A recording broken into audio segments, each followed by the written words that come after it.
जिज्ञासु अर्थार्थी ज्ञानी च भरतर्षभ। भगवान ने कहा 4 प्रकार के भक्त हैं एक विपत्ति में। विपत्ति में जब होता है तो कोई आता है, भगवान ना आए तो कोई आ जाता है। रामचरितमानस पढ़िए, सीता जी का अपहरण हो रहा है और आर्तनाद सुनी अद्भुत वाणी। जैसे उसने सुना गीधराज सुनी आरत वाणी, रघुकुल तिलक नारी पहचानी। जब वो बहुत रो रही हैं जानकी जी, तो जानकी जी का आर्तस्वर, भगवान तो बहुत दूर हैं, लेकिन भगवान के चरणों में श्रद्धा रखने वाले एक जटायु ने सुन लिया। मनुष्य नहीं है, पक्षी। उसने देखा कि अरे कोई जा रहा है और रो रहा है, राम का नाम लेके रो रही। गीधराज सुनी आरत बानी, रघुकुल तिलक नारी पहचानी। और उसके बाद कितना शौर्य आया उस पक्षी में। अरे रे रे दुष्ट ठाड़ किन होई, और निर्भय चले सी न जाने सी मोई। लंकाधिपति को, विदेशी को ललकारने के लिए स्वदेशी पक्षी तैयार हो जाता है।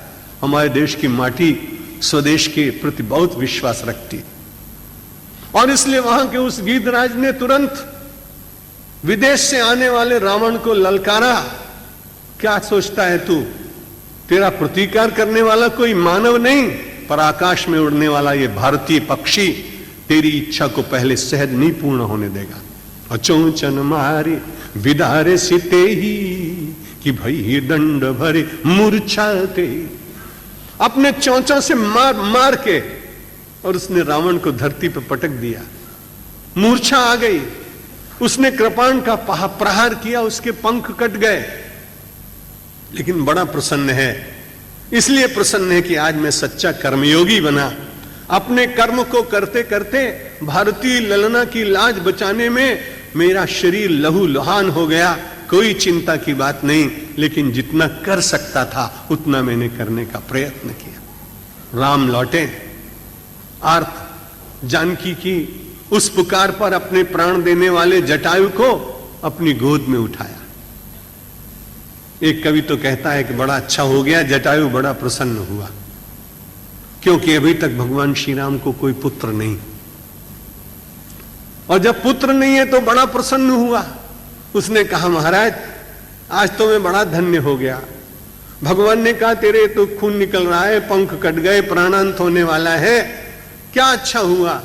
बोला मुझे तो इतना आनंद आ रहा है, आपने मुझे आज दत्तक ले लिया, गोद ले लिया, इससे बढ़कर मेरे लिए और क्या भाग्य की बात हो सकती। आपने मुझे गोद में बिठा लिया। जटायु बड़ा प्रसन्न हुआ है। भगवान ने कहा तो जाओ, मैं तुम्हें मुक्ति देता हूं। तुमने मेरी पत्नी का रक्षण किया है, ये बात मेरे पिता दशरथ को मत कहना, नहीं तो उनको बड़ा कष्ट होगा कि राम इतना पौरुषवंत नहीं था कि अपनी पत्नी की रक्षा नहीं कर पाया, और जटायु ने किया। उसने कहा यदि मैं राम होऊंगा तो अपनी दुर्गति की कथा कहने के लिए रावण स्वयं दशरथ के पास जाएगा, तुम कुछ मत कहना। कितना शौर्य। आर्त भक्त के लिए कोई तैयार हो जाता है, या तो भगवान या भगवान का कोई दूत। चतुर्विधा भजन्तो माम, चतुर्विधा भजन्ते माम, जना सुकृतनोर्जुन, आर्तो जिज्ञासु अर्थार्थी ज्ञानी च भरतर्षभ। एक जिज्ञासु होता है, एक अर्थार्थी होता है, एक ज्ञानी होता है। इनमें से किसी भी मार्ग से चलते हुए, और इस मार्ग को चलते चलते एक दृष्टि मिलती है, वही कि सब वासुदेव है, उस परमात्मा के अतिरिक्त कुछ नहीं है। इस बात को गीता बार बार कहती है। 19वें श्लोक में कहा बहु नाम जन्म नाम अंते ज्ञानमान माम प्रपद्यते, वासुदेव सर्वमिति स महात्मा सुदुर्लभा।